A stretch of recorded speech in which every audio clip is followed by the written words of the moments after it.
Kalinya Presiden Joko Widodo berkurban di Polewali Mandar, Sulawesi Barat. Seekor sapi jenis limosin berbobot 1 ton lebih asal desa Kebun Sari, Kecamatan Wonomulyo, Sulawesi Barat menjadi hewan kurban Joko Widodo.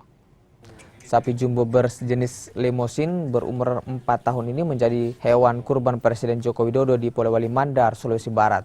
Sapi berbobot 1,1 kg dan diberi nama Tebo ini dibeli dari peternak sapi Riyadi asal desa Kebun Sari, Kecamatan Wonomulyo seharga 100 juta rupiah. Hewan kurban Jokowi telah memenuhi persyaratan dan untuk ke-8 kalinya berkurban di Polewali Mandar, Sulawesi Barat. 1135 tidak salah. Berapa di hari jual Pak? 100 berapa? 100 juta? pas ya 100. 100 juta ya. Perasaannya gimana ini setelah sapinya dibeli Presiden Jokowi? Ya kita tuh merasa bangga sekali lah karena sapi kita terpilih di kurban untuk kurban nomor satunya orang Indonesia. Wah, ini adalah tahun ke-8 Kabupaten Polewali Mandar secara berturut-turut mensuplai sapi kurban untuk wilayah Provinsi Sulawesi Barat ini dari Bapak Presiden.